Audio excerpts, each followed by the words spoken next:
Welcome back. नमस्कार। ये हमारा कल्चर का सेकंड वीडियो है। Vajiram quick revision part 2 culture. इसमें हम कंप्लीट करेंगे दिसंबर से लेके अप्रैल तक का। 15 अप्रैल तक होता है लगभग। इसमें स्टार्ट करते हैं। पहला जो टॉपिक है वो हम पहले भी कवर कर चुके हैं, मतुआ महामेला। तो मतुआ महामेला ये एक मतुआ सेक्ट है। उसका फाउंडर कौन है? मतुआ सेक्ट के फाउंडर है श्री श्री हरिचंद ठाकुर जी हैं। तो उनका बर्थ को सेलिब्रेट किया जाता है मतुआ महामेला में। ठीक है, तो मतुआ सेक्ट का फाउंडर कौन है? श्री श्री हरिचंद ठाकुर। तो ये ठाकुर कम्युनिटी से बिलोंग करते हैं। ठाकुर कम्युनिटी क्या है? एक शेड्यूल्ड कास्ट कम्युनिटी है। ठीक है, वेस्ट बंगाल से। तो हरिचंद ठाकुर जी का जन्म हुआ था 1812 में। इनका जन्म हुआ था बांग्लादेश में, जन्म हुआ था। एंड इंडिपेंडेंस के बाद में ये मतुआ लोग है ईस्ट पाकिस्तान यानी कि बांग्लादेश में पड़ता है। ठीक है, तो 1812 में ओराकुंडी में इनका जन्म हुआ है। इन्होंने एक मतुआ सेक्ट बनाया था। एंड मतुआ सेक्ट क्या है? वो एक वेस्ट वाइट हिंदुइज्म सेक्ट है, यानी कि वो एक वेस्ट वाइट हिंदुइज्म का सेक्ट है मतुआ सेक्ट। एंड इस सेक्ट को ठाकुर कम्युनिटी के अलावा नाम सुधर कम्युनिटी के लोगों ने भी अडॉप्ट किया था। नाम सुधर कम्युनिटी है वो, उनको चंडाल भी कहा जाता है। एंड तो हरिचंद ठाकुर जी ने क्या है, ऑप्रेस्ड, डाउनट्रॉडन, डिप्राइव्ड, वीकर सेक्शन के लोगों के लिए आवाज उठाई थी। इसलिए वो लोग उनको अपना भगवान भी मानते हैं। They consider him God. ठीक है, तो Matuas they belong to East Pakistan और बांग्लादेश से बिलोंग करते हैं। ठीक है, एंड मतवा महासंघ क्या है? तो Matua Mahasangha is a religious reformation movement है that originated around 1860 AD in modern day Bangladesh. तो Matua Mahasangha is religious reform movement that originated in 1860 in Bangladesh. ठीक है, और ये इंडिया में क्या है, रिफ्यूजीज की तरह इनको सिटीजनशिप नहीं मिली हुई है। Next is Bamchu festival. तो बामचू फेस्टिवल को कहां पे सेलिब्रेट किया जाता है? सिक्किम में सेलिब्रेट किया जाता है। सिक्किम में भी कहां पे? टसीदिंग मोनास्ट्री है, वहां पे इसको सेलिब्रेट किया जाता है। कब सेलिब्रेट किया जाता है इसको? Bamchu festival is celebrated on 15th day of the first month of lunar calendar. तो लुनार कैलेंडर के पहले मंथ के 15वें दिन इसको सेलिब्रेट किया जाता है। ऐसा माना जाता है कि 18वीं सेंचुरी में एक सुपरनेचुरल इवेंट हुई थी। सुपरनेचुरल इवेंट जिसका नाम क्या है? चोग्याल चकडोर नामग्याल। चोग्याल चकडोर नामग्याल ये सुपरनेचुरल इवेंट हुई थी। उसी को सेलिब्रेट करने के लिए बामचू फेस्टिवल सेलिब्रेट किया जाता है। ठीक है, तो बामचू का मतलब क्या होता है? बामचू का मतलब होता है सेक्रेड पॉट ऑफ वाटर।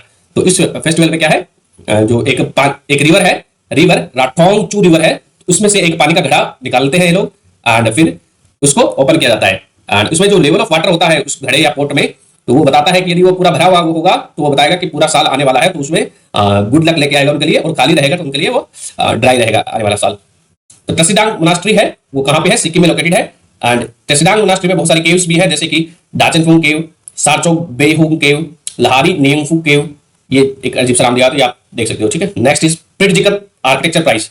तो प्रिट्जिकर आर्किटेक्चर प्राइज है, इसको कंसीडर किया जाता है, it is considered as Nobel in architecture field. तो आर्किटेक्चर का ये नोबेल है। ठीक है, इसको किसको दिया गया है? 2023 का जो प्रिट्जिकर प्राइज है वो दिया गया है सर डेविड चॉपरफील्ड को दिया गया है। डेविड चॉपरफील्ड को ये प्राइज दिया गया है। तो ये प्रिट्जिकर प्राइज है वो लिविंग पर्सन को ही दिया जाता है, जो बंदा जीवित है उसी को दिया जाता है, पोस्टहुमसली नहीं दिया जाता है। ठीक, देन वैदिक हेरिटेज पोर्टल। वैदिक हेरिटेज पोर्टल किसके द्वारा डेवलप किया गया है? Indira Gandhi national centre for arts के द्वारा इसको डेवलप किया गया है। एक मिनट, क्या हो रहा है? सॉरी, थोड़ा डिस्टर्बेंस आ रहा है। तो वैदिक हेरिटेज पोर्टल है वो Indira Gandhi national centre for arts के द्वारा डेवलप किया गया है।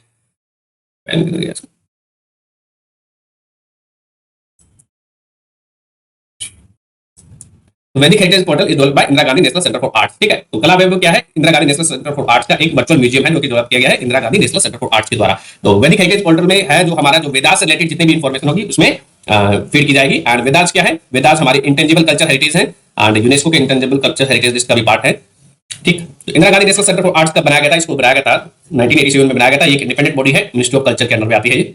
Next is archaeological survey of India ने डिस्कवर किया है 1300 ईयर ओल्ड, 1300 साल पुराना बुद्धिस्ट स्तूपा डिस्कवर किया है आर्कियोलॉजिकल सर्वे ऑफ इंडिया के द्वारा। कहां पे मिला है ये? जजपुर डिस्ट्रिक्ट है, जजपुर डिस्ट्रिक्ट उड़ीसा में ये स्तूपा डिस्कवर किया गया है। जजपुर डिस्ट्रिक्ट उड़ीसा में क्या है? खोंडोलाइट स्टोन्स भी माइन किए जाते हैं।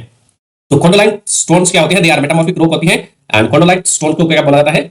बेजवाड़ा नीस बोला जाता है या फिर क्लास नीस भी कहा जाता है इनको। और ये ईस्टर्न घाट में पाए जाते हैं इंडिया के। तो उड़ीसा वाला रीजन है, तो Orissa is located on eastern Ghat है, उत्कल कोस्ट। ठीक है, वहां पे पाए जाते हैं ईस्टर्न घाट में, विजयवाड़ा एंड कटक में खोंडोलाइट स्टोन्स मिलते हैं। तो आर्कियोलॉजिकल सर्वे ऑफ इंडिया ने 1300 साल पुराना बुद्धा कहां पे डिस्कवर किया है? उड़ीसा में डिस्कवर किया है, जजपुर डिस्ट्रिक्ट में। ठीक है, एंड ललितपुरी क्या है? ललितगिरी है। ललितगिरी भी एक बुद्धिस्ट साइट है, यहाँ पे बहुत सारी स्तूपास और मोनास्ट्री पाए गए हैं पुराने टाइम पे उड़ीसा में, ललितगिरी में। ठीक, कलिंगा कोस्ट, अशोका आप रिलेट कर सकते हो। खोंडोलाइट स्टोन्स है वो एंशिएंट टेंपल्स में यूज किए गए थे, उनसे एंशिएंट टेंपल बनाए गए थे खोंडोलाइट स्टोन से। तो मेटामॉर्फिक रॉक है खोंडोलाइट। नेक्स्ट इज विरासत। विरासत क्या है? तो ये मिनिस्ट्री ऑफ टेक्सटाइल है वो एक फेस्टिवल ऑर्गेनाइज कर रही है जिसमें से कि वो लोग है हैंड वोवन साड़ीज होती हैं उनको सेलिब्रेट कर रहे हैं। तो उसी का सेकंड फेज है विरासत। तो second phase of sari festival, sari festival का सेकंड फेज है जिसका नाम क्या है, विरासत है। It is celebrating 75 hand woven saris of India. इसको सेलिब्रेट किया जा रहा है मिनिस्ट्री ऑफ टेक्सटाइल के द्वारा। कहां पे आयोजित किया गया था ये? न्यू दिल्ली में विरासत को आयोजित किया गया है। ठीक है, तो फेमस इसमें अभी साड़ी दी हुई है, कौन कौन सी स्टेट्स की है तो ये आप पढ़ सकते हो। देन आंध्र प्रदेश की कौन कौन सी है? Uppada Jamdani sari, then Venkatagiri Jamdani sari, cotton sari, Kuppadam sari, Chirala silk cotton sari, ये आंध्र प्रदेश से बिलोंग करती है। देन केरला की जो है वो बलरामपुरम साड़ी है, कसावू साड़ी है वो केरला की है। तेलंगाना की पोचमपल्ली, पोचमपल्ली विलेज को कुछ अवार्ड भी मिला हुआ है पहले से, पोचमपल्ली विलेज। देन पोचमपल्ली साड़ी भी है यहाँ पे तेलंगाना की। सिद्दीपेट गोलाबम्मा साड़ी है, नारायणपेट साड़ी है वो तेलंगाना की है, तमिलनाडु की है। कौन कौन सी साड़ी तमिलनाडु से बिलोंग करती है? Kanchipuram silk sari, Arni silk sari, Tirupulam sari, Vilandai sari, then Madurai sari, Paramakudi sari, then Aruppukottai sari. Maharashtra की है पैठानी, महाराष्ट्र की इंपोर्टेंट है, पैठानी साड़ी इज इंपोर्टेंट, महाराष्ट्र की है।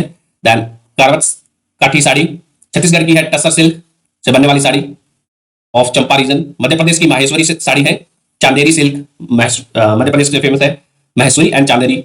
गुजरात की पटोला है, गुजरात की Patola and टंगालिया sari, टांगलिया टंगालिया।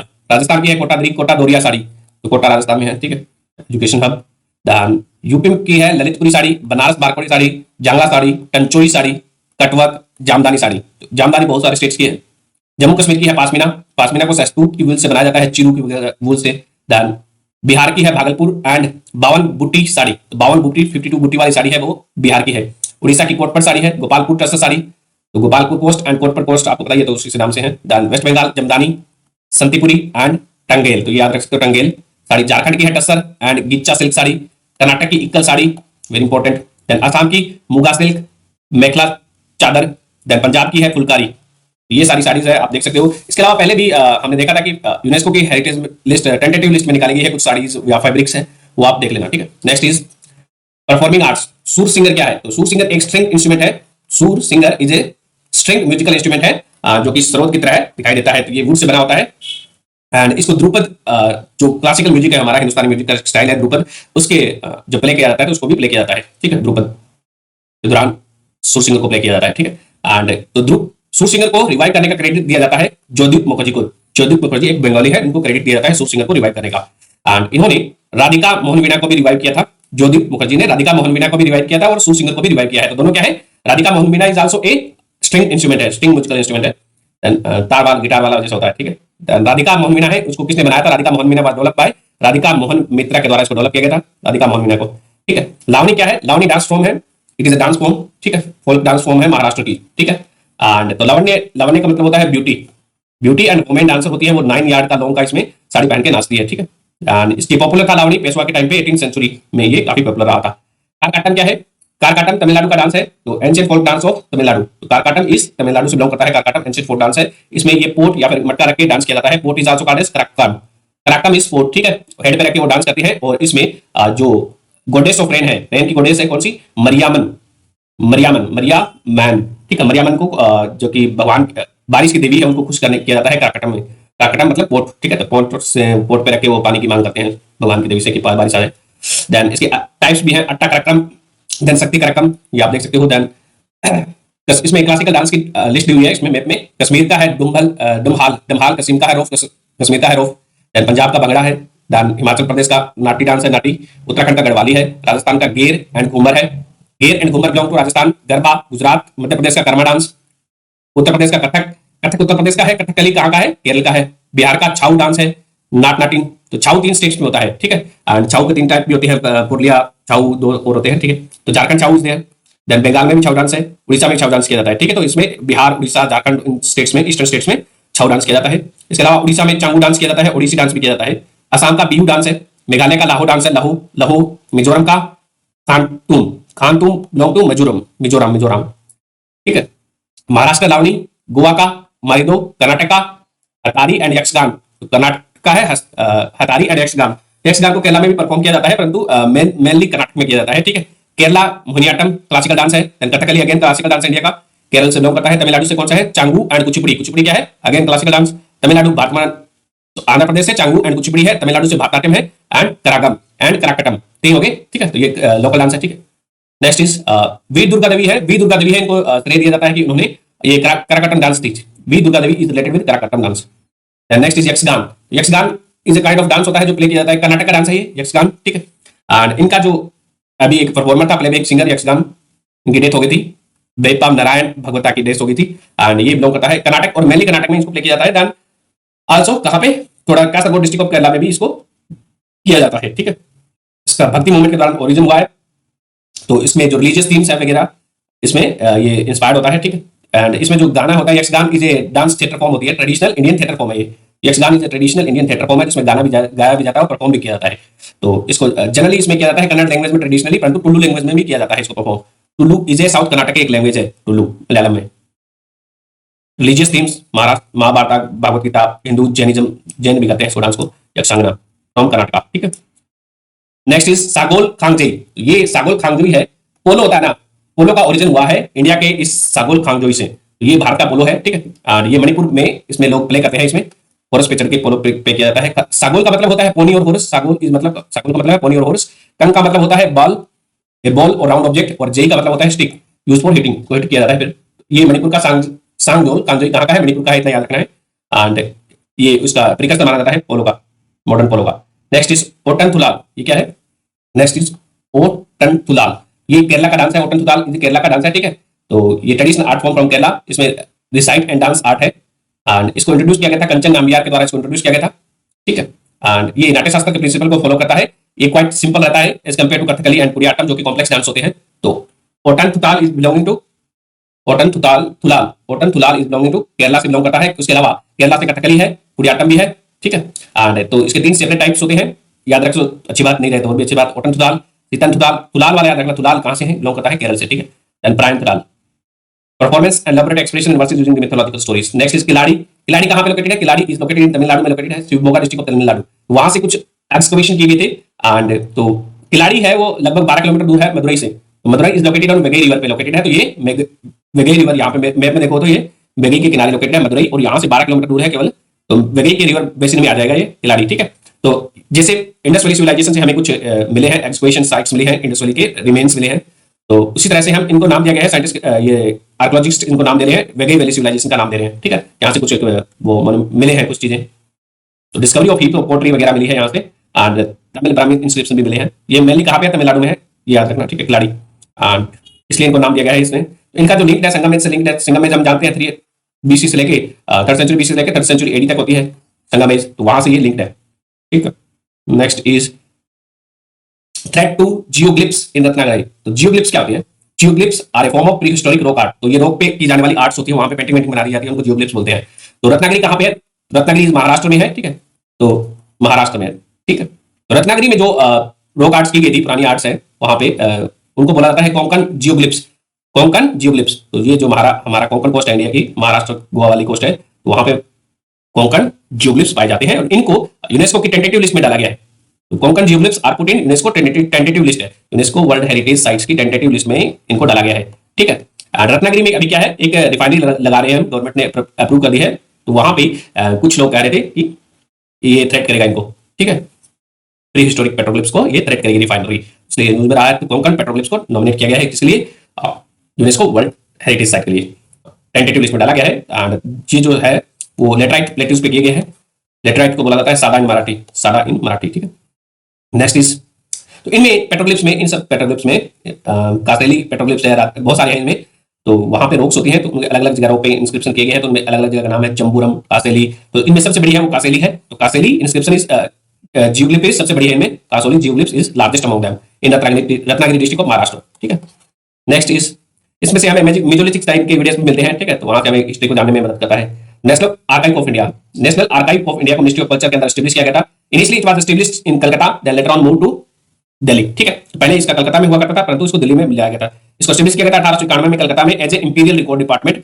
Now it is located in Delhi. तो कोई भी गवर्नमेंट रिकॉर्ड है जो 25 साल से पुराना हो जाता है एंड जो कि क्लासिफाइड नहीं है, उसको नेशनल आर्काइव में डाल दिया जाता है। 25 ईयर से पुराना रिकॉर्ड है and which is not classified, उसको नेशनल आर्काइव में डिपॉजिट कर दिया जाता है। It is a non current government records होते हैं नेशनल आर्काइव में, and they are used for administrator and scholars के लिए काम करता है, हिस्ट्री की तरह, ठीक है। And national archive of India को ये नोडल एजेंसी है। National archive of India is nodal agency for implementation of public record act 1993 and public record rules 1997। तो public record act 1993 and public record rules 1997 को कौन implement करने के लिए nodal agency कौन है? नेशनल आर्काइव ऑफ इंडिया, ठीक है, मिनिस्ट्री ऑफ कल्चर के अंदर आती है। नेशनल आर्काइव ऑफ इंडिया ने एक पोर्टल लॉन्च किया गया था, अभिलेख पटल पोर्टल। तो जो अभिलेख होते हैं, इंस्क्रिप्शन होती है वगैरह वगैरह, ठीक है, तो उनको अभिलेख पटल पोर्टल किसके द्वारा बनाया गया? नेशनल आर्काइव के द्वारा। उसमें शोकास्ट किया जाएगा, डिजिटली रिकॉर्ड करके उसमें डेटा वेटा फीड किया जाएगा इनका। तो इसको नोडल एजेंसी होगी पब्लिक रिकॉर्ड एक्ट 1993 के लिए ये, ठीक है। इसी एक्ट में पब्लिक रिकॉर्ड एक्ट 1993 में कहा गया कि 25 साल से पुराना कोई भी गवर्नमेंट रिकॉर्ड है उसको इसमें डाल दिया जाएगा, यदि वो क्लासिफाइड नहीं है, सीक्रेट इन्फॉर्मेशन नहीं है तो, ठीक है। Next is Shri Mukhalingam temple. तो श्री मुखालिंगम टेम्पल है तो ये किसको डेडिकेटेड हो सकता है? लिंगम है तो वो शिव जी को डेडिकेटेड होते हैं। ये श्री मुखम टेम्पल है वो भी शिव जी को डेडिकेटेड है। 9th सेंचुरी में इसको बनाया गया था टेम्पल में, तो it was formed in 9th century में। तो यूनियन गवर्नमेंट कह रही थी कि उसको डालेंगे वो लोग टेंटेटिव लिस्ट में, ठीक है। देन इसको बनाया गया था 9th सेंचुरी में, श्री मुखम लिंगम टेम्पल को 9th सेंचुरी में बनाया गया था बाय ईस्टर्न गंगा डायनेस्टी के द्वारा बनाया गया था, परंतु ये कलिंगा आर्किटेक्चर स्टाइल में बना हुआ है। तो ये जो टेम्पल है श्री मुखम स्टाइल है वो बनाया तो ईस्टर्न गंगा डायनेस्टी के द्वारा गया है, परंतु कलिंगा आर्किटेक्चर स्टाइल में इसको बनाया गया है, ठीक है। And it is located on Vamsadhara river है, वंशधारा रिवर है उसके किनारे पे ये लोकेटेड है, on the back of Vamsadhara river. Shri Mukham Lingam temple is located, it is dedicated to Shivji, ठीक है, शिवजी को डेडिकेटेड है। यहाँ पे 3 एंशिएंट टेम्पल है, मधुकेश्वरा, सोमेश्वरा एंड भीमावेश्वरा। ये यहाँ पे भीमेश्वरा के टेम्पल है, 3 टेम्पल है, मधुकेश्वरा, सोमेश्वरा एंड भीमेश्वरा, ठीक है। Next is Ramappa temple. तो रमप्पा टेम्पल है, पिछले साल काफी न्यूज में आ रही है, ये कहाँ पे लोकेटेड है? तेलंगाना में लोकेटेड है, ठीक है। And Ramappa temple is also called Rudreshwara temple कहा जाता है इसको। इसको काकतिया स्टाइल हिंदू टेम्पल है, ये Kakatiya style of Hindu temple इसको बनाया गया है। ये शिवजी को डेडिकेटेड, अगेन शिवजी को dedicated, Ramappa temple is also dedicated to Shivji, ठीक है। एंड ऊपर वाला भी हमने अभी देखा है वो शिवजी को डेडिकेटेड है। ये कहाँ पे लोकेटेड है? Ramappa temple is located in Telangana, तो it is located in Telangana में लोकेटेड है। इसको किसके द्वारा बनाया गया था? 1213 में इसको बनाया गया था, 1213 AD में इसका निर्माण शुरू हुआ था। एंड काकतिया रूलर ककाती गणपति देव के पैट्रोनज में इसको बनाया गया था। तो Ramappa temple was developed under the patronage of Kakatiya ruler. नाम क्या था जिस रूलर के पैट्रोनज में बनाया गया इसको? ककाती गणपति देव, ठीक है। इसका कमांडर हुआ करता था रुद्रा सामनी इसका कमांडर था रुद्रा सामनी, उसने इसको बनाया था, ठीक है। तो अंडर हुज अथॉरिटी? रुद्रा सामनी की अथॉरिटी में इसको बनाया गया था। पैट्रोनज में किसके? ककातिया रूलर ककाती गणपति देव, ठीक है। तो ये ककातिया स्टाइल में बना हुआ है, तेलंगाना में लोकेटेड है। एंड ये अर्थक्वेक प्रूफ है, ये जो टेम्पल है Ramappa temple is earthquake proof है। And it is made up of wood के द्वारा बनाया गया है इसको, एंड अकेशिया वुड इसमें यूज की गई है। उसके अलावा इसमें लाइट पिलर यूज किए गए हैं। इसमें जो पिलर बने हुए हैं उन पे यदि आप स्ट्राइक करते हो तो वहां पे म्यूजिकल नोट्स की आवाज प्रोड्यूस होती है। तो इसमें पिलर्स में क्या है? म्यूजिकल नोट्स की आवाज प्रोड्यूस होती है, produces the musical notes when they strike, ठीक है। सैंडबॉक्स टेक्निक्स इसमें यूज की गई थी इसको रिस्टोर करने के लिए। फाउंडेशन पिट्स होते हैं उसमें भरा जाता है इसको वगैरह से, ताकि ये गिर न जाए। सैंडबॉक्स को भर दिया जाता है सैंड लाइम जेगरी वगैरह से, ताकि अच्छा से अर्थक्वेक प्रूफ रहे। Then next is Kumbhalgarh fort. तो राजस्थान के कुछ फोर्ट्स हैं जो कि यूनेस्को वर्ल्ड हेरिटेज साइट में लिस्टेड है। एंड ये भी न्यूज में रहते हैं क्योंकि G20 के कुछ लोगों को वहां पे ले जाया गया था, कोई प्रोग्राम था, वो दैट इज नॉट इंपॉर्टेंट क्या प्रोग्राम था। एंड ये यूनेस्को वर्ल्ड हेरिटेज साइट में राजस्थान के कुछ ग्रुप ऑफ फोर्ट्स हैं, कौन से हैं जो इंक्लूडेड है? 6 फोर्ट्स इसमें इंक्लूडेड है, 6 किले हैं। तो फोर्ट को किला कहा जाता है, ठीक है। तो इंपॉर्टेंट इज याद रखना है इनको, कौन से कहां पे लोकेटेड है। Chittorgarh fort, then Kumbhalgarh fort is UNESCO world heritage site है। चित्तौड़गढ़ फोर्ट है, Kumbhalgarh fort is also UNESCO world heritage site. Kumbhalgarh fort कहां पे है? ये राजसमंद डिस्ट्रिक्ट है राजस्थान, वहां पे लोकेटेड है राजसमंद में। Then third is Ranthambore fort, it is located in Sawai Madhopur, ठीक है। Fourth is Jaisalmer fort, fifth is Amber fort is located in Jaipur में लोकेटेड है। गागरेन फोर्ट सिक्स्थ है, गागरेन फोर्ट कहां पे लोकेटेड है? झालावाड़ डिस्ट्रिक्ट में लोकेटेड है। देन तो 4 फोर्ट कौन से हो गए? 6 forts are there, that is UNESCO world heritage site में है। Chittorgarh, Kumbhalgarh, Ranthambore, Jaisalmer, Amber and Gagron. Next is Gujarat का Vadnagar and sun temple of Modhera है, उनको यूनेस्को की टेंटेटिव लिस्ट में डाल दिया गया है। इनको डाल दिया गया है, ऊपर वाले को डाला नहीं गया है, ठीक है। तो ये तो टेम्पल है, ये तो यूनेस्को वर्ल्ड हेरिटेज के पार्ट है, बहुत साल पहले इनको इंक्लूड कर लिया गया फोर्ट्स को, इन हिल फोर्ट्स को। एंड जो गुजरात के वड़नगर जो डिस्ट्रिक्ट है, वड़नगर शहर और जो गुजरात का सन टेम्पल है मोटेरा में, उनको दोनों को यूनेस्को की वर्ल्ड हेरिटेज साइट के टेंटेटिव लिस्ट में डाल दिया गया है। इनको टेंटेटिव लिस्ट में डाला गया है गुजरात से, ठीक है। तो वड़नगर इज इस रिप्रेजेंट एंशिएंट सिटी है, इसका इतिहास है वो 2700 साल पुराना है, लगभग इंडस वैली साइट्स कह सकते हैं हम। अर्बन लैंडस्केप, देन इसमें क्या है? फोर्टिफिकेशन क्या है? Town fortification, arc gateway, Puranas भी है। पुरानास क्या होते हैं? गेट पे होते हैं। देन वेल्स है, टेंपल्स है, रेजिडेंशियल स्ट्रक्चर है, कोठी वगैरह बनाई गई है, यहाँ पे बुद्धिस्ट मोनास्ट्रीज देयर। एंड यहाँ पे elaborate extensive water management system हुआ करता था प्राचीन काल में। एंड यहाँ पे जो वारनगर शहर था वो 2 एंशिएंट ट्रेड रूट्स पे लोकेटेड है। एक तो गुजरात से सेंट्रल इंडिया को कनेक्ट करता है एक ट्रेड रूट, और दूसरा है गुजरात से गुजरात की पोर्ट को हिंटरलैंड इंडिया के साथ कनेक्ट करता है, ठीक है। One joining the central India with Sindh को ज्वाइन करने वाला, सेंट्रल इंडिया को सिंध से ज्वाइन करने वाला रूट है, और दूसरा है port town of Gujarat with the northern India के साथ ज्वाइन करता है हिंटरलैंड के साथ, ठीक है। यहाँ पे वारनगर में कौड़ी सेल मिली है, कोड़ी की सेल मिली है, सेल्स, एंड जो दिखाती है कि मालदीव के साथ ओवरसीज ट्रेड था हमारा। एंड यहाँ पे मामलुक डायनेस्टी हुआ करती थी, कहाँ पे? इजिप्ट वाले रीजन में हुआ करती थी 15th सेंचुरी में। वहां पे गोल्ड कॉइन भी मिले हैं, तो ये दिखाता है कि यहाँ के वड़नगर का जो ट्रेड है वो मामलुक डायनेस्टी के साथ भी हुआ करता। वाडनगर वाले सेंटर ऑफ बुद्धिज्म। तो वाडनगर में क्या है, वाडनगर में हुआनसांग विजिट किया था। हुआनसांग आया था 841 641 एडी में, सॉरी 641 एडी में हुआनसांग विजिट करता है वाडनगर को। माना जाता है कि 641 एडी, 641 एडी। कौन आया, हुआनसांग, ठीक है। हुआनसांग ने इसको क्या नाम दिया था, आनंदपुर, इसको रेफर किया है अपनी राइटिंग में आनंदपुर के नाम से वाडनगर को रेफर किया है। And Hiuen Tsang is also called as Xuanzang और हुआनसांग, इसकी बुक का नाम है सीयूटी, ठीक है। ये visited Vadnagar. Next is sun temple Modhera. तो सन टेम्पल ऑफ मदेरा है वो मारू गुजरा आर्किटेक्चर स्टाइल में बनाया गया है। इंपॉर्टेंट है कि ये मारू गुजरा स्टाइल में बनाया गया है। 11th सेंचुरी में इसको बनाया गया था इस टेम्पल को, किसके द्वारा, सोलंकी डायनेस्टी के द्वारा इसको बनाया गया था। तो sun temple of Modhera is built by Solanki dynasty in Maru Gurjara architecture style in 11th century. इसको बनाया गया था भीमादेव वन के दौरान, भीमादेव वन के राइन के दौरान इसको बनाया गया था। इसमें गर्भगृह है, सभागृह है, राग मंडल है, बहुत सारी चीजें, कुंड वगैरह भी है। कुंड का इसका नाम है, कुंड का रामकुंड है इसमें, ठीक है। ये जो टेम्पल है, सन टेम्पल है, वो ईस्ट को फेस करता है, ईस्ट फेसिंग सन टेम्पल है। एंड इसको ब्राइट येलो सैंडस्टोन से बनाया गया है। तो sun temple is made up of, Modhera sun temple है वो इससे बनाया गया है ब्राइट येलो सैंडस्टोन से बनाया गया है इसको। तो इंपॉर्टेंट हो जाएगा क्योंकि ये यूनेस्को की टेंटेटिव लिस्ट में आ गया है, ठीक है। तो वाडनगर भी आ गया है, ये भी आ गया है, ठीक है। एंड तो इसके अलावा other sun temple in India Martand sun temple है। मार्तन सन टेम्पल कहां पे है, कश्मीर में है। एंड तो कोणार्क का सन टेम्पल है जिसको हम क्या बोलते हैं, ब्लैक पगोडा भी कहा जाता है, उड़ीसा में लोकेटेड है। According to world heritage convention के अनुसार, उसकी जो ऑपरेशन गाइडलाइंस है उनके अनुसार, a tentative list is a inventory of properties of a country that believes that a country, if India is believing that it should be in World Heritage List, then first it is put in World Heritage tentative list में डाला जाता है। फिर उसकी UNESCO की world heritage committee होती है, वो उसको वेरीफाई करती है, जब उसको सही लगता है तो वो डाल देती है उसमें, ठीक है। वर्ल्ड हेरिटेज साइट घोषित कर दिया था उसके द्वारा। Next is बगुटे। बगुटे क्या है, बगुटे को यूनेस्को का टैग मिल गया है। तो बगुटे क्या है, ये एक ब्रेड है, ठीक है, फ्रेंच की ब्रेड है। तो स्टेपल ब्रेड, वहां फ्रेंच के लोग जो ब्रेड खाते हैं उसका नाम क्या है, बगुटे ब्रेड है। एंड इसको इंक्लूड कर लिया गया है यूनेस्को की इंटेंजिबल कल्चर हेरिटेज में, इसको इंक्लूड किया गया है, इंटेंजिबल कल्चर हेरिटेज में इसको इंक्लूड किया गया है, ठीक है। And as per UNESCO, intangible culture heritage include oral tradition, performing arts, social practice, ritual, ये सब इंक्लूड किया जाता है इंटेंजिबल हेरिटेज में। इसकी डिटेल लिस्ट आप पढ़ लीजिएगा क्या क्या इंक्लूड किया गया है। इसकी क्राइटेरिया भी आपको अच्छे से पढ़ने हैं, इसमें कम दिए हैं। Criteria for inclusion in intangible culture heritage is entity recognised by community और ग्रुप और individual as a part of their ritual heritage. इसके अलावा it has been transmitted from one generation to another, ठीक है। एंड जो entity है that should provide them a sense of identity and continuity, तब उसको क्या है इसमें डाला जा सकता है। इंडिया से 14 इंटेंजिबल कल्चर हेरिटेज है यूनेस्को की लिस्ट में, ठीक है। तो इंडिया के 14 इंटेंजिबल कल्चर हेरिटेज कौन कौन से हैं ये हम देख लेते हैं, ठीक है। तो ये लिस्ट याद होनी चाहिए, उसके साथ में कहां से आए ये भी याद होना चाहिए। तो ये स्टैटिक का पार्ट है, रामलीला है, वैदिक चैंटिंग है, कुडियाट्टम, रमन, देन मुडियाट्टू, कालबेलिया राजस्थान का डांस, छाऊ डांस हमने देखा है कहां से है, ठीक है। Then Buddhist chanting of Ladakh वाला रीजन की है, संकीर्तन ऑफ मणिपुर के हैं, then traditional brass and copper craft and utility making of Jandiala Guru of Punjab. Then Navroz Parsi festival है, वो भी इसमें इंक्लूड किया गया है। योगा को 2016 में 2016 में इंक्लूड किया गया था। Kumbh Mela is also intangible culture heritage का पार्ट है। दुर्गा पूजा, ठीक है, दुर्गा पूजा को लेटेस्ट इंक्लूड किया गया था 2021 में, 2021 में, ठीक है। तो कौन कौन से होती है, Ramlila, Vedic chanting, Kudiyattam, Ramman, Mudiyettu, Kalbelia, Chhau dance, Buddhist chanting, Sankirtan, yoga, traditional brass and copper, then Navroz, Kumbh Mela and Durga Puja. Kumbh Mela कहां सेलिब्रेट किया जाता है इंडिया में, आप मेरे को बताओ, 4 जगह सेलिब्रेट किया जाता है, कौन कौन सी, 3 या 4 जगह, 4 है ना, ठीक है। Next is Jharokha festival.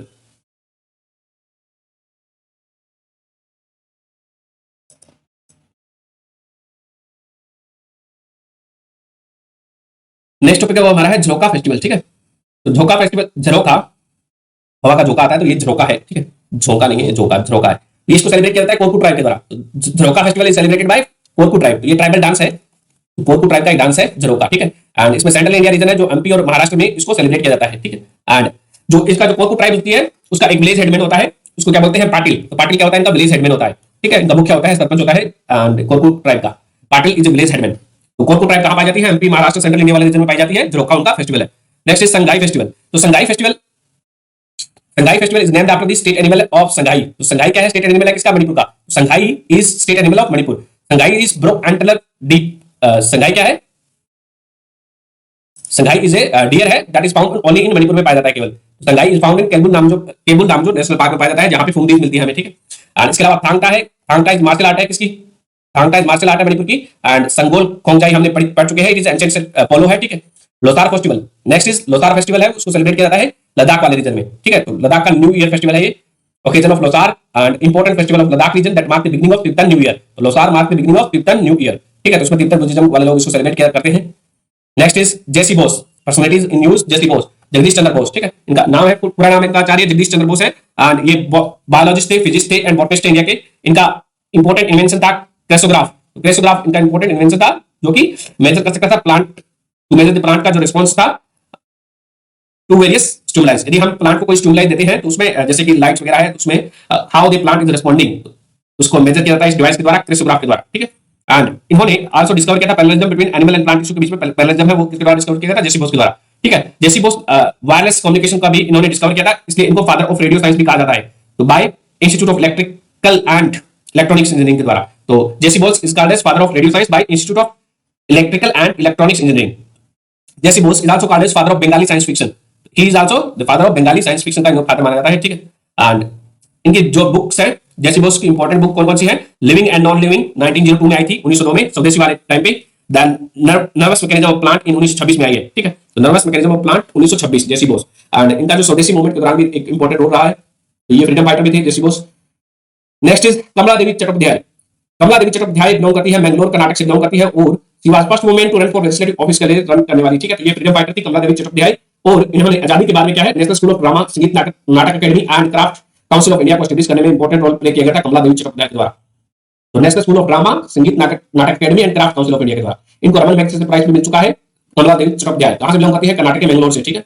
Then Pandit Madan Mohan Malviya. तो पंडित मदन मोहन मालवीय इनको महामना की उपाधि दी गई थी गांधी जी के द्वारा। देन इनको भारत रत्न दिया गया था 2014 में, ठीक है। 2014 में मदन मोहन मालवीय जी को भारत रत्न दिया जाता है, ठीक है। एंड इनके नाम पे एक वाराणसी न्यू दिल्ली क्या है महामना एक्सप्रेस भी चलाई जाती है गवर्नमेंट द्वारा। इन्होंने एस्टेब्लिश किया था बनारस हिंदू यूनिवर्सिटी इन 1916 में बीएचयू का एस्टेब्लिश किया जाता है, और ये वाइस चांसलर रहे थे बीएचयू के 1919 से लेके 1938 तक, 1919 से लेके 1938 त्रिपुरी सेशन होता है 1938 में, त्रिपुरी है सुभाष चंद्र बोस वाला, तो वहां तक ये क्या है इसके वाइस चांसलर रहे हैं इस यूनिवर्सिटी के। तो Mahamana was one of the early leader of Hindu Mahasabha, ये हिंदू महासभा के one of the early leader थे। Hindu Mahasabha was establish in 1906 1925 में। आरएसएस एस्टेब्लिश किया जाता है 1905 में, शायद वो मुस्लिम लीग है ना, 1906 में मुस्लिम लीग शायद। And then he was a social reformer भी थे ये, एंड इंपीरियल लेजिस्लेटिव काउंसिल में ये मेंबर रहे थे 11 साल तक।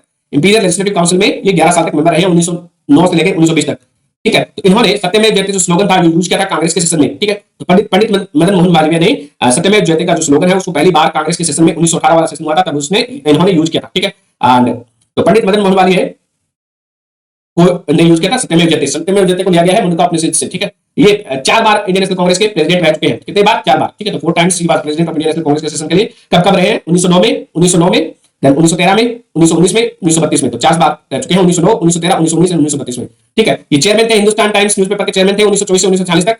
एंड इनके न्यूज़पेपर का नाम था लीडर, हिंदुस्तान दैनिक एंड मर्यादा, ठीक है। इनके न्यूज़पेपर का नाम क्या था, लीडर, हिंदुस्तान दैनिक एंड मर्यादा। हिंदुस्तान टाइम के ये क्या रहे, चेयरमैन रहे हैं, ठीक है, मालवीय जी। तो Malviya has opposed the system of indentured labour है जो कि ले जाया जाता था, इंडेंचर्ड लेबर को उनको अपोज किया था। एंड मालवीय ने सपोर्ट किया था नेशनलाइजेशन ऑफ रेलवे को सपोर्ट किया था, ठीक है। Next is Dayanand Saraswati. तो दयानंद सरस्वती के बर्थ को 200 साल हो गए हैं, इसलिए हम इसको सेलिब्रेट कर रहे हैं, ठीक है। राउंड ईयर सेलिब्रेशन चलते हैं। आर्य समाज, दयानंद सरस्वती आर्य समाज एस्टैब्लिश किया था 1875 में बॉम्बे में, ठीक है। एंड इसके जो 10 प्रिंसिपल दिए गए थे वो आप लोग देख लीजिएगा। That was based on purely on God, Saul and nature पे बेस्ड है, गॉड, साउल एंड नेचर पे इनके जो प्रिंसिपल थे उसमें बेस्ड है, ठीक है। एंड पहली बार स्वराज को जो कॉल देने वाला माना जाता है, इनको एट्रीब्यूट किया जाता है स्वराज शब्द। तो दयानंद सरस्वती को, Swami Dayanand Saraswati was first to give the call of Swaraj India for Indian in 1876 में इन्होंने ये कॉल दी थी। And he believed in universalism, इन्होंने बिलीव करता था नॉट एनी स्पेसिफिक कास्ट, ठीक है। इन्होंने दयानंद एंग्लो वैदिक स्कूल बनाए थे।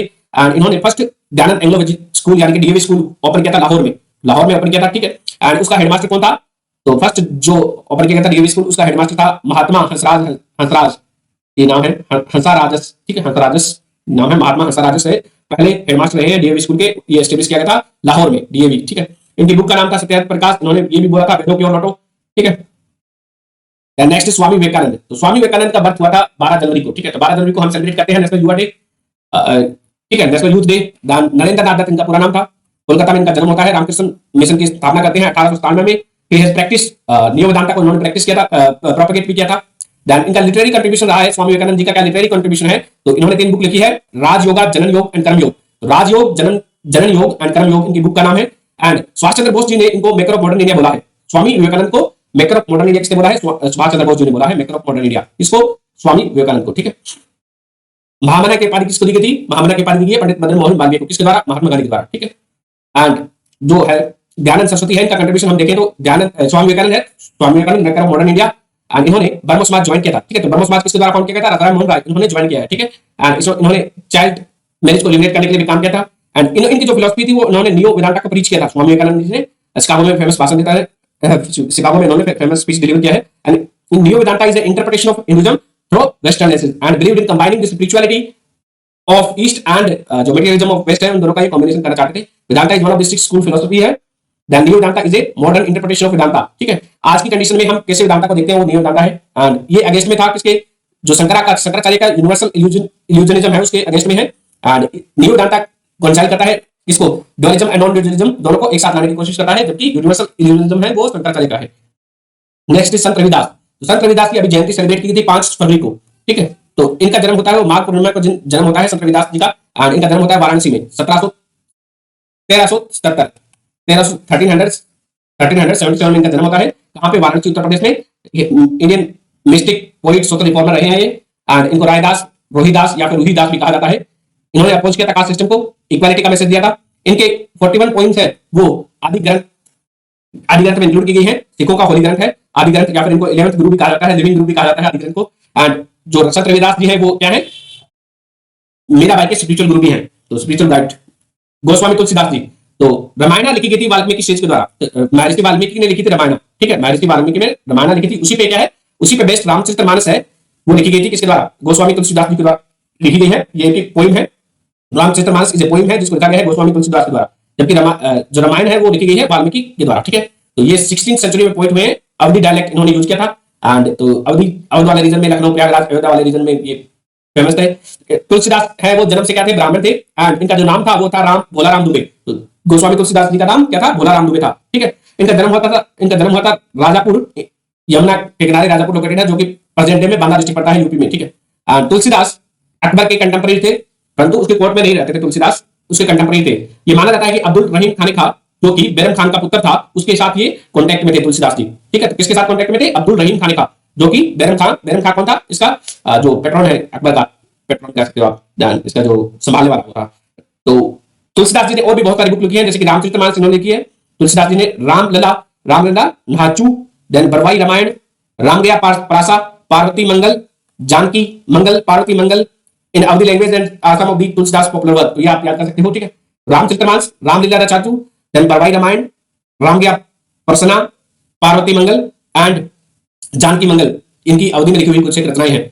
सावित्रीबाई फुले, तो इनको बोला जाता है भारत की पहली वुमेन टीचर। 1831 में इनका जन्म होता है महाराष्ट्र के नए गांव विलेज में। ठीक है, एंड 10 साल की उम्र में इनकी शादी कर दी जाती है। इनके हस्बैंड का नाम था ज्योतिबा फुले, फिर वो इनको पढ़ाते हैं। ठीक है, एंड उसके लिए इनको टीचर ट्रेनिंग इंस्टीट्यूट होता है पुणे में, वहां पे इनको एडमिशन कराया जाता है। तो सी बिलोंग टू माली कम्युनिटी से बिलोंग करती है, दलित वुमेन है, इनका शादी कर दिया जाता है। इसके बाद ज्योतिबा फुले आगे चल के क्या है, सत्यशोधक समाज की रचना करते हैं, इनको बनाते हैं। ठीक है, इन्होंने पहला तो हस्बैंड और वाइफ दोनों ने क्या है, ज्योतिबा फुले और सावित्री फुले दोनों ने मिलकर भिडेवाड़ा पुणे में 1848 में पहला स्कूल खोला गया था एक्सक्लूसिव फॉर गर्ल्स। तो country's first girls school was open in 1848 by Savitribai Phule and her husband. ठीक है, तो Phule role as a social reformer में हम देखें तो उन्होंने अगेंस्ट में काम किया है किसके, widow remarriage, intercaste, she advocated, इन्होंने एडवोकेट किया था intercaste marriage, widow remarriage, eradication of child marriage, free dowry system, social issues के और भी सोशल प्रॉब्लम थी उनका। 1873 ईस्वी में क्या है, फुले जी सेटअप करते हैं सत्यशोधक समाज, सत्यशोधक सोसाइटी, जो कि जिसको कोई भी किसी भी कास्ट लोग ज्वाइन कर सकते थे, इररिस्पेक्टिव ऑफ रिलीजन कास्ट, उसको ज्वाइन कर सकते थे। एंड इसका मेन एम क्या था, सोशल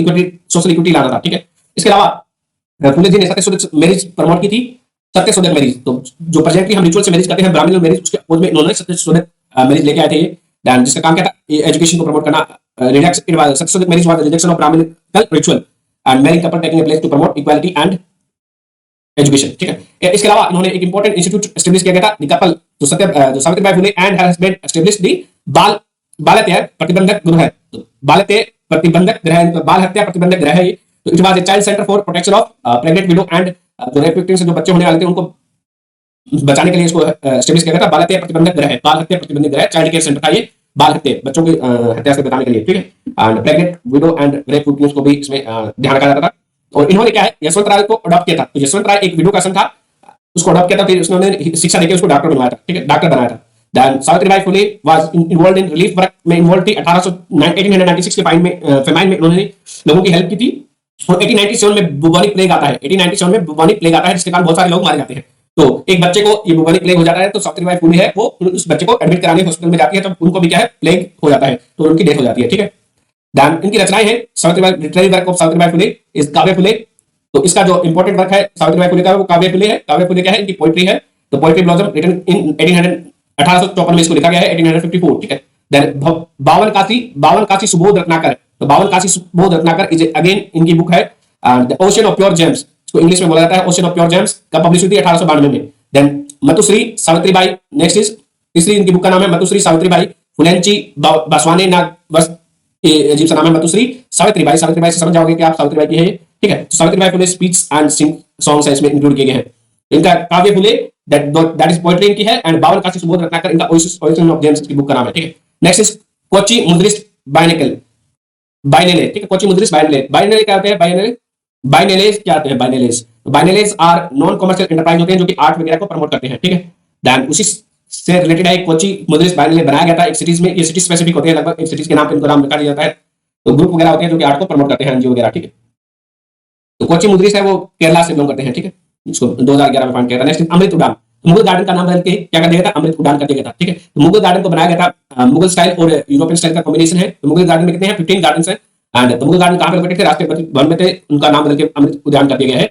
एंड इसमें बहुत सारे गार्डन है, हर्बल गार्डन है, म्यूजिकल गार्डन है, herbal garden, musical garden, spiritual garden, ठीक है। एंड जैसे हमारे जैसे प्रेसिडेंट आते गए राष्ट्रपति भवन में, उन्होंने कुछ ना कुछ काम किया है और वहां पे उन्होंने नए नए गार्डन डेवलप किए थे, उसमें तो कुछ सेटिंग्स प्लांट की गई थी।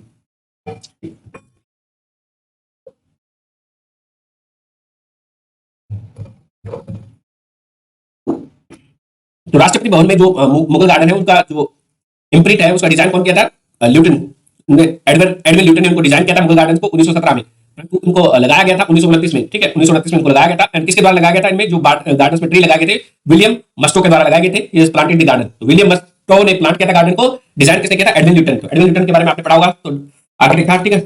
आर्किटेक्ट को पूर्व भी कहा जाता है एडविन ल्यूटन को, बेकर को कहा जाता है, शायद बेकर को कहा जाता है। मुगल स्टाइल ऑफ, तो ये जो है अमृत उद्यान है, ये क्या है, मुगल स्टाइल और इंग्लिश फ्लावर गार्डन दोनों के कॉम्बिनेशन से बने हैं, दोनों स्टाइल्स के। तो मुगल इन्फ्लुएंस देखा जाता है इनमें, मुगल कैनाल, टेरेसेस, फ्लोरिंग सब, then European influence in form of European flower bed, lawn, private hedges, European style में बने हुए हैं। नेक्स्ट इज मुगल टच, इसमें मुगल टच है तो चारबाग स्टाइल है, बाबर लेके आता है, तो बाबर क्या करता था, बाबर नाबा, उसमें वो दिखता है कि उसको क्या पसंद है, पर्शियन चारबाग स्टाइल पसंद था बाबर को, वो यहाँ पे लेके आता है इंडिया में। तो इसको इंस्पायर है, दीज आर फ्रॉम निशात बाग, कहाँ पे है, निशात बाग श्रीनगर में है, ठीक है। तो हुमायूं टॉम्स है वगैरह, वो अभी भी चारबाग स्टाइल का यूज किया गया है, ठीक है। Then a defining feature of these gardens, Mughal garden का एक डिफाइनिंग फीचर क्या है, यूज ऑफ वाटरवेज यूज किया गया है सेपरेट करने के लिए, often to demarcate various quadrants. इसमें चार बाग स्टाइल में 4 क्वाड्रेंट होते हैं, तो इसमें बीच में से पानी बहता है और यहाँ पे ये क्वाड्रेंट का अलग किया गया है, ठीक है, 4 बाग स्टाइल। तो फाउंटेन्स को बोला जाता है इनमें, फाउंटेन्स है वो क्या डिपिक्ट करते हैं, साइकिल ऑफ लाइफ को डिपिक्ट करते हैं इसमें फाउंटेन्स को, 4 बाग स्टाइल में। तो सी राजागोपालाचारी ने क्या किया था, सी राजागोपालाचारी ने इन गार्डन में क्या है, जब भारत में शॉर्टेज आई थी, फूड ग्रेन की फेमाइन वगैरह हुए थे, तब पीरियड ऑफ शॉर्टेज, उस समय ये गवर्नर जनरल थे, इंडिपेंडेंट भारत के पहले गवर्नर जनरल श्री राजागोपालाचारी थे। तो 1948 का जब फेमाइन आता है तो वहां पे इन्होंने क्या है, गार्डन ऑफ फूड ग्रेन का यहाँ पे निर्माण किया था, गार्डन ऑफ फूड ग्रेन, जिसको अभी न्यूट्रिशन गार्डन भी कहा जाता है और दली खाना भी कहा जाता है, ठीक है। तो दाल खाना, दाली खाना, न्यूट्रिशन गार्डन और दली खाना, ठीक है। तो dedicated garden for food grains, ठीक है। एंड ये वेजिटेबल्स यहाँ पे ग्रो की जाती है। इसके अलावा हर्बल गार्डन है, इसमें herbal textile garden is there, bonsai garden, आरोग्य डिफरेंट प्रेजेंटेड थोड़ा ऐड किया इसमें। Then palm leaf manuscript museum, तो पाम लीफ, पालम नहीं है, ये पाम लीफ मैन्युस्क्रिप्ट म्यूजियम आ रहा है, कहां पे, तिरुवनंतपुरम में बनाया जा रहा है। इसमें एंशिएंट राइटिंग है कुछ, जैसे कि वातेजुथु है, एंशिएंट राइटिंग है, कोलेजुथु मलयालम, वो इसमें इंक्लूड की जाएगी, ठीक है। देन स्पीक मेकी है, तो स्पीक मेकी एक ऑर्गेनाइजेशन है जिसका नाम क्या है, society for promotion of Indian classical music and culture among youth. तो यूथ में क्या है, इसमें क्लासिकल म्यूजिक एंड कल्चर को प्रमोट करना है, स्पीक मेकी, ठीक है। तो इसका जो म्यूजिक इन पार्क सीरीज होती है, इसकी म्यूजिक इन पार्क सीरीज है, जिसका नाम क्या है, इस साल का नाम रखा गया है श्रुति अमृत। हर साल इसका फेस्ट होता है, जिसका नाम रखा गया है, इस साल वाले जो फेस्ट का नाम था श्रुति अमृत, तो श्रुति अमृत इसका फेस्ट का नाम है। दैन ये जो बॉडी होती है इसमें कॉलेजेस वगैरह में होती है, तो ये कल्चरल डांस वगैरह प्रमोट करते हैं, तो मेरे कॉलेज में भी थी। 1997 में इसको कुछ सेट थे, उनके नाम नहीं याद नहीं आ रहा, किरण सेट के एफर्ट से इसको एस्टैब्लिश किया था, किरण सेट के द्वारा इसको एस्टैब्लिश किया था 1977 में, ठीक है। ये एक नॉन प्रॉफिट ऑर्गेनाइजेशन है जो कि स्टूडेंट का वॉलंटरी मूवमेंट है। इसमें ये प्रमोट करते हैं tangible and intangible aspect of Indian culture को प्रमोट करते हैं, ठीक है। एंड इसको स्पीक मेक को 2011 में राजीव गांधी सद्भावना पुरस्कार भी मिला है। ये था हमारा कल्चर का पार्ट 2 वजराम। धन्यवाद।